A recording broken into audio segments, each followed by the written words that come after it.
Digital John! Digital John! First one of the year for me. With a guitar that was invented before digital was. What's going on there?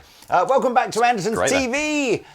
The wonderful John Connon from the future is with me today to talk about a new product from Amplitude. Yeah, an IK Multimedia. Called it's the TONEX. The TONEX pedal. Now, TONEX. Amplitude. Amplitude. I can never say that word either. Amplitude is and was essentially the very first big amp plugin. I'd say it's fair to say there was Pod Farm shortly after, but Amplitude was the big boy initially. And since then, Amplitude's still been a thing, but now they've got a more up-to-date program called TONEX, which is essentially this interface where people can capture and tweak tones in the box. And now they've brought out the TONEX pedal, which is the hardware format of this. So anything that's in this app can be gigged with, put on a board, and anything else you want to do with it. So it's perfect. There's nothing else to say, right? Anyway, we'll see you next.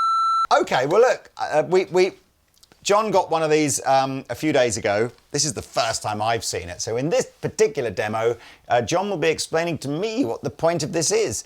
I think, I think I probably misunderstood. I think I sort of thought that the TONEX pedal itself was this new clever thing, but it's actually probably the TONEX plugin that's the clever thing, isn't it? Yeah. And this is really just designed if you want to take all the cool stuff that you've done with the plugin and use it live or with a pedal board, not having to have your laptop open.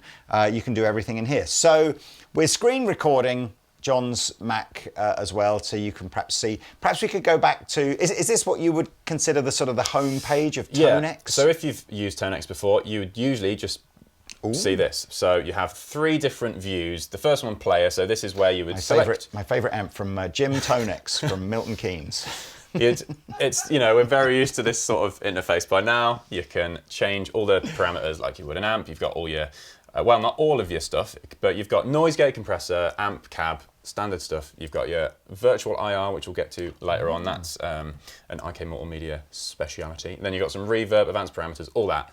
Then, up to now, you've just had the modeler. So this is a separate thing. You've got a Capture X from TONEX and IK Multimedia that can capture amps. But now, if you have the TONEX pedal, you essentially unlock the librarian page where they can both talk together and you can edit from the app, beam it straight to the pedal, or via USB, beam it straight to the pedal. And, so not Bluetooth, right? Not Bluetooth, no, not all Bluetooth. USB. And then, put it into an amp, or, because you can do that just for drives if you want. This could literally just be some drives that are captured that you've got from people on the internet via the ToneNet suite, this thing in the corner, which is essentially just a cloud of everyone else's stuff. Can we go back to that page that showed the amplifier? Because I think I'm a bit confused. It doesn't take a lot, ladies and gentlemen, to confuse me.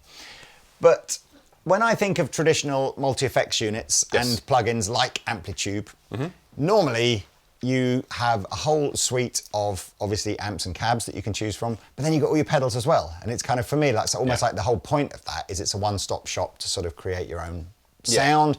And certainly if you think of products, multi-effects units, whether you're looking at the most affordable Zoom, Veilton, whatever, right up to sort of Quad Cortex and all that kind of stuff, normally it's a suite of everything.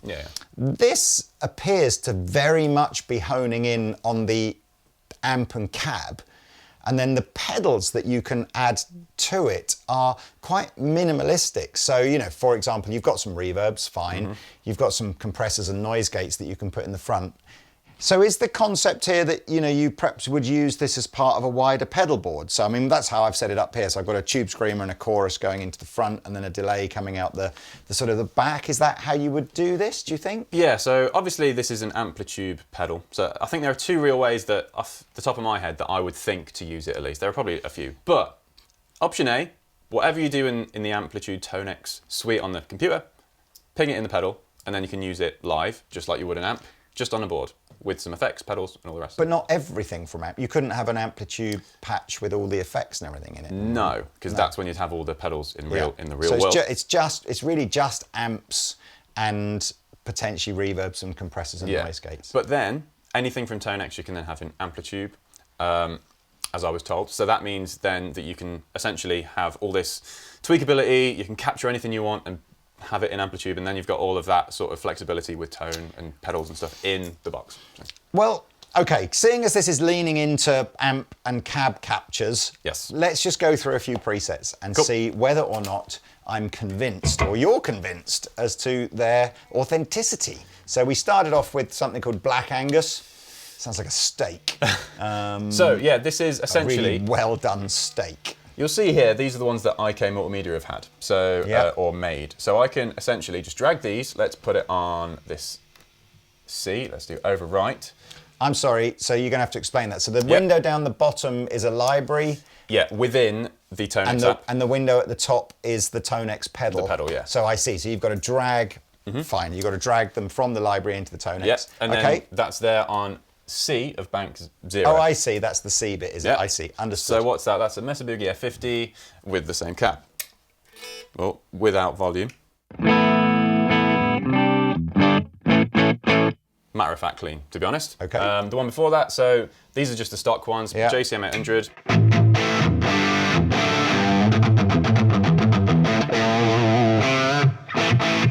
Okay, let's just go through them and just see what we've got here. DMBL, one of Dumble, those. obviously.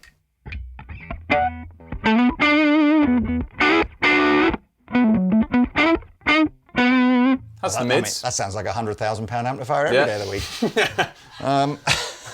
Let's just fly through. Zimmer, what's this? Simon Duncan. Presumably something to do with hands as opposed to the frame. So but, who this knows? looks like a tone model. Keyword that I need to get in there for marketing purposes. I'm falling off this new stall. We now have a fuzzy patch. So we've got a Seymour Duncan tweak fuzz into an amp. Sorry, we probably can't use We've got to cut that.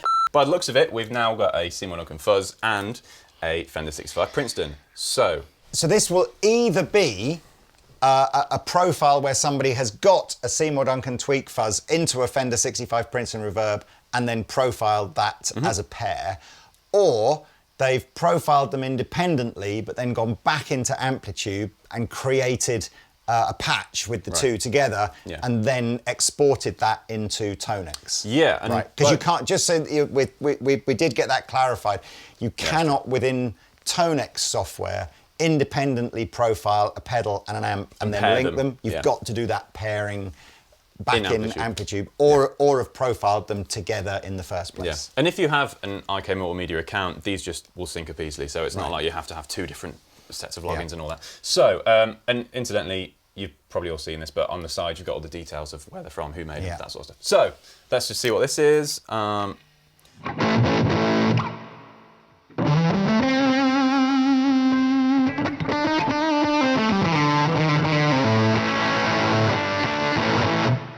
Too much reverb for me, but it's an interesting. They have appeared to have captured that sort of bloom that you get with a fuzz, where the first bit of the note is like, squidgy, and then it kind of sort of goes, Oh, actually, anyway. This will be a good opportunity to show how this pedal works. Okay. So, say if we wanted to bring the reverb down, if I just, this is how it will usually look. What I did there, you'll see there's two rows of controls. So this is both gain and reverb, which doesn't really make sense. You got amp controls across the top, and then effects and maybe one or two other amp controls on the bottom. To go between these, you'd hold this down, and you'll see that. Oh, I see the little green alt and then light. You've got the bottom row. So what was this reverb? Yeah. Let's bang it all the way off. Oh, I see. So we can just get a little bit of like a 5% or something. Yep, and then you can scroll through different types of reverb. So spring, maybe add a bit of a gate. Yeah, gate. There we go.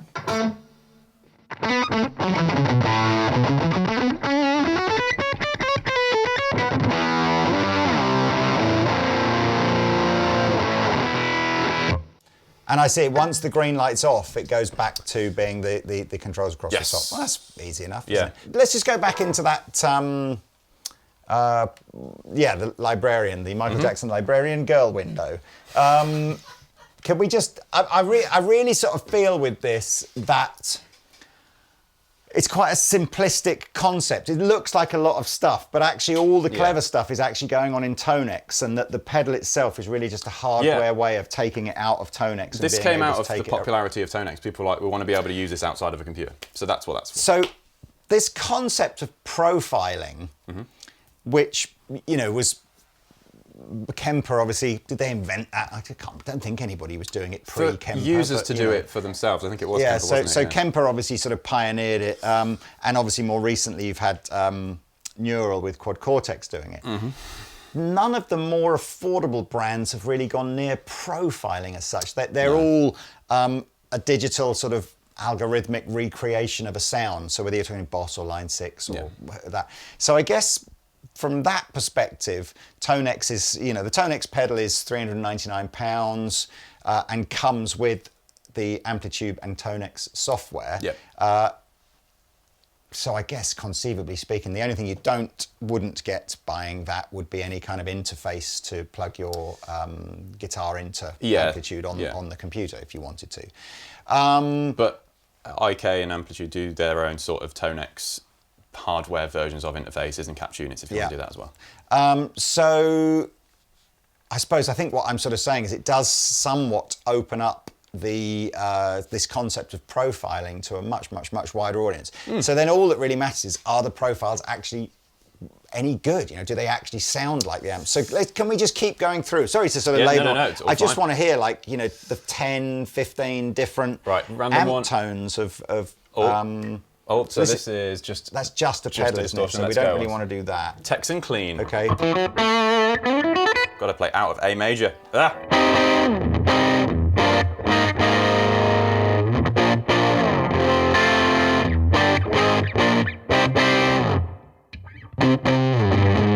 Let's try this SLO. Here we go, yeah. Doing it again.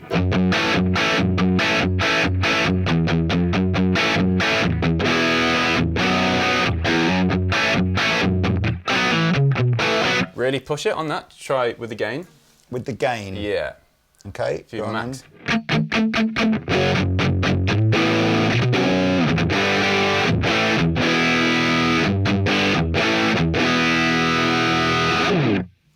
Let's just try the... SRV, it's a big claim. Let's do it. Yeah.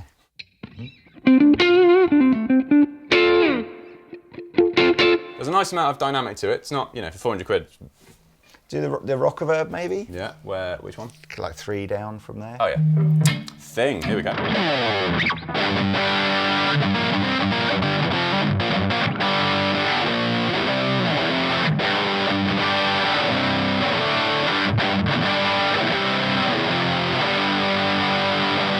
It's getting the essence of them.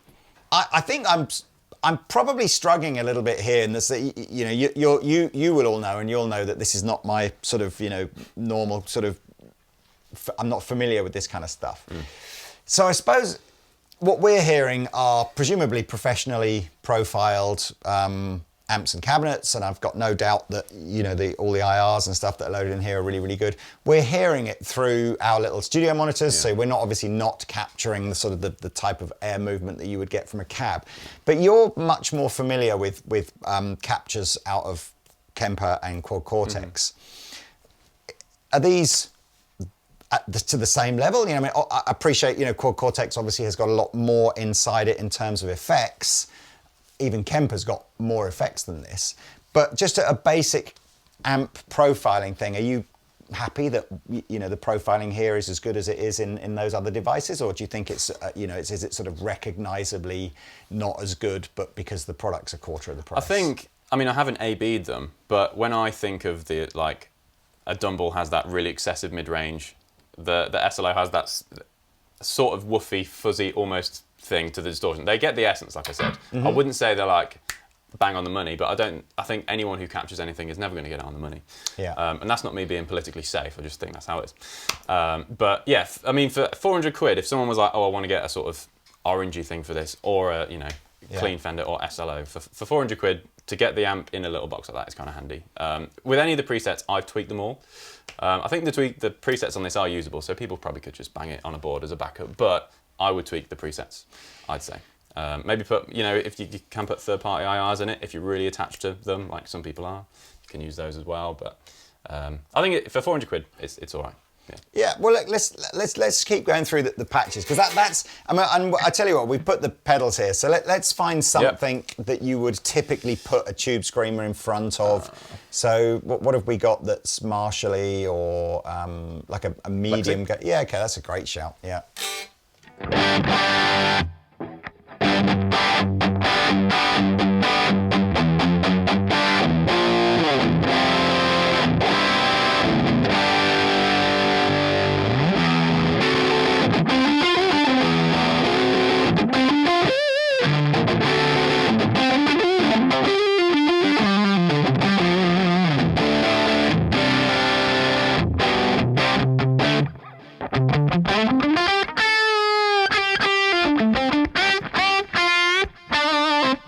One of the things when we were setting up I was a bit surprised about was that Tonex, because Tonex only has reverb as any sort of like post amplifier kind of effect, we thought, well, we'll plug in a delay pedal and just see how that works. But there's no effects loop, so there's no way of deciding whereabouts in the chain the delay comes. So you couldn't have the delay in between the amp and the cab, for example. You have to just have everything right at the end after the reverb and everything, which again it's probably not something I would.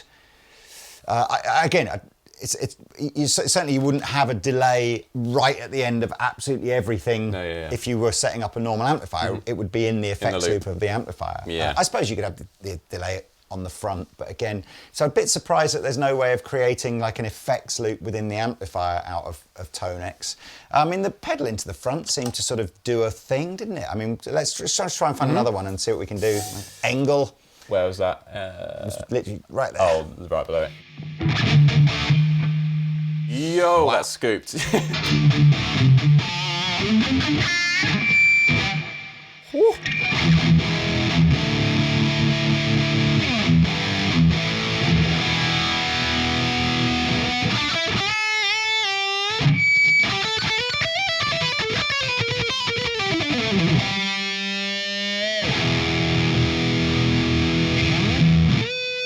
Oh, here we go.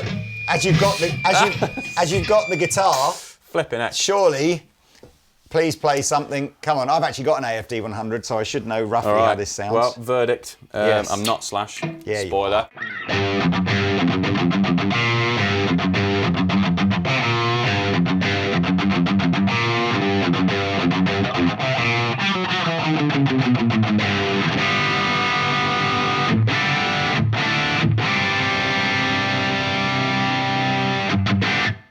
You know what? That's okay. I mean, the essence of it. Yeah, I kind of feel again. You know, you've got to. I think sometimes when all you've done all your life, like I have, is just play normal amplifiers. Yeah. There's always a certain sense of like, as soon as you go over to playing through studio monitors, there's just like a sort of sense to it. But I think if that's what you do, you know, if you play through headphones or studio monitors all the time and you're used to that kind of sound, I would imagine you'd be pretty happy with this. But I'm just going to keep going. Cool. All right. Triple Crown.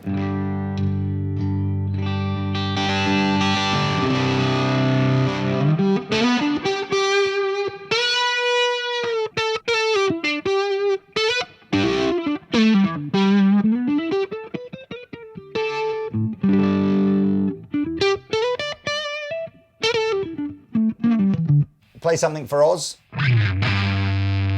This is called Stoner.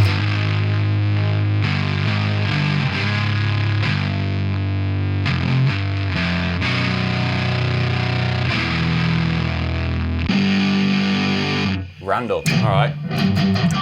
Need to drop it. There we. There's far too much reverb on all these presets, aren't there?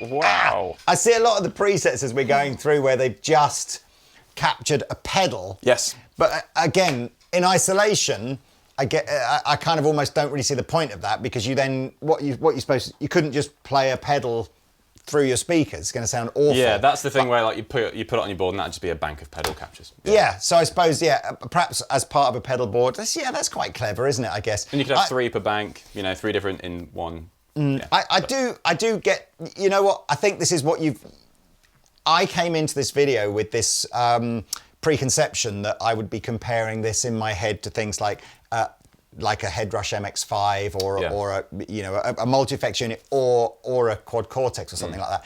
And actually, I'm not sure that that's the. I think it's quite a unique proposition. It almost is like a sort of part of this. It's its own gap in the market for sure. Yeah, yeah. I think it's not a multi-effects unit either. Yeah, you want to capture an amplifier, you want to capture a pedal, and you want to take that thing and you want to have it in a pedal format to put on a. Within your normal gigging rig. It's more that kind of vibe, isn't it? It's like portable amp in a box. Yeah, I get got that. A cab in it. Well, look, so there we go. Thank you very much, John, for coming down. I'm glad you did the demo and not me, because it's far too digital for me. But there we are. That's the IK Multimedia off. But yes, thank you. IK Multimedia TONEX, links below, will be in stock, I imagine, pretty much when this video comes out. So thank you for watching. We'll see you next time. See you later.